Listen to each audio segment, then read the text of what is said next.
کہ حضرت عمر نے فرمایا لوگوں تمہیں اپنے گورنر سے کوئی شکایت تو نہیں؟ تو لوگوں نے کہا 4 شکایتیں۔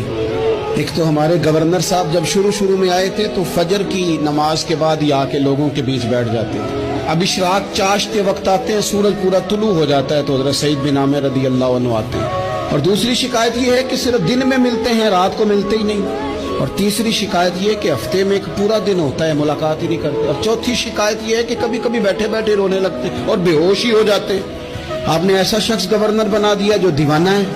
حضرت عمر نے بلا لیا، قریب بیٹھے تھے، کہا دے سوالوں کے جواب۔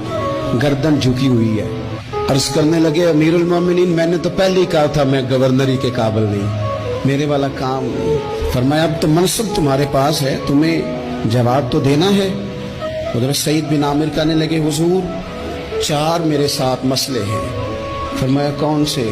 حضرت سعید بن عامر کہنے لگے آپ سوال دہرائیں میں جواب دیتا ہوں۔ آپ نے فرمایا سعید لوگ کہتے ہیں پہلے تو سویرے آ جاتا تھا، اب تو اشراق چاشت کے وقت آتا ہے۔ گردن جھکائی، سناٹا چھا گیا محفل پہ۔ تھوڑی دیر کے بعد سر اٹھایا تو داڑھی پہ آنسو گر رہے تھے۔ فرمانے لگے حضور میرے گھر میں خادم کوئی نہیں، بیوی بیمار ہو گئی ہے، میں نہ سویرے اٹھتا ہوں، آٹا گوندتا ہوں، روٹیاں پکاتا ہوں، گھر میں جھاڑو دیتا ہوں، باہر آنے میں دیر ہو جاتی۔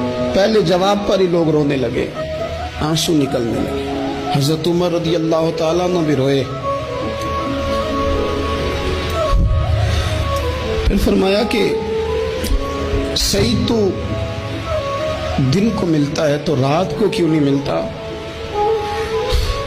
اپنی داڑھی پکڑ لی، کہنے لگے عمر ساری سفید ہو گئی ہے، اب تو لگتا ہے پھل پک گیا ہے، پتہ نہیں وہ کب مجھے کہے گا واپس آ جا۔ میں نے نا دن مخلوق کے لیے رکھا ہے، رات اپنے رب کے لیے رکھی ہوئی ہے، مجھے تکلیف نہ دی جائے۔ گورنر کی بات کر رہا ہوں۔ پھر کہا سعید یار ہفتے میں ایک دن ملتے کیوں نہیں؟ کہنے لگے عمر یہ میرے رب کے ساتھ پردہ ہے، اسے نہ کھولا جائے۔ میرا پردہ ہے نا، میں نے اپنے رب کے ساتھ اپنے پردے رکھے ہوئے ہیں۔ فرمایا نہیں آپ بتائیں۔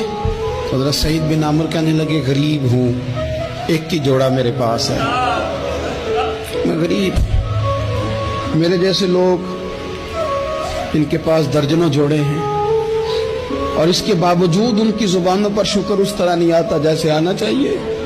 میں نے کہا نا کہ میری اجرت میری محنت سے زیادہ کیوں ہے؟ میرے محسن تیرے احسان سے ڈر لگتا ہے۔ حضرت سعید بن عامر کہنے لگے ایک جوڑا ہے، ہفتے میں ایک دن دھو کے خشک ہونے کو ڈال لیتا ہوں، پھر بیوی کے کپڑے پہن کے بیٹھا رہتا ہوں، کس طرح گھر سے باہر نکلوں؟ میرا پردہ تھا، میں اپنی غریبیاں لوگوں کے سامنے نہیں رکھنا چاہتا، میں جانوں میرا رب جانے، میں راضی ہوں نا اس کی رضا پہ۔ اب تو حضرت عمر ہچکیاں لے کے رونے لگے، فرمانے لگے چل آخری سوال کا جواب ہی دے دے، کبھی کبھی روتے ہو تو بے ہوش ہی ہو جاتے ہو۔ حضرت سعید بن عامر پھر رونے لگے، فرمانے لگے بڑی عمر کا ہو گیا تھا جب کلمہ پڑا تھا، جب وہ پچھلے گناہ یاد آتے ہیں نا۔ میرے سامنے لوگوں نے حضرت حبیب بن عدی کو سزا دی تھی مکے میں، اور میں اس وقت مسلمان نہیں تھا، میں مدد نہیں کر سکتا۔ جب وہ وقت یاد آتا ہے تو برداشت سوچتا ہوں کیسے اللہ کے حضور جاؤں گا۔ دوستو دعا کرنا، یہ وطن جو داتا صاحب کا ہے، جو بابا فرید کا ہے، جو غریبوں کا ہے، کمزوروں کا ہے، مزدوروں کا ہے، اللہ اس ملک کو بھی کوئی ایسا شخص عطا فرما دے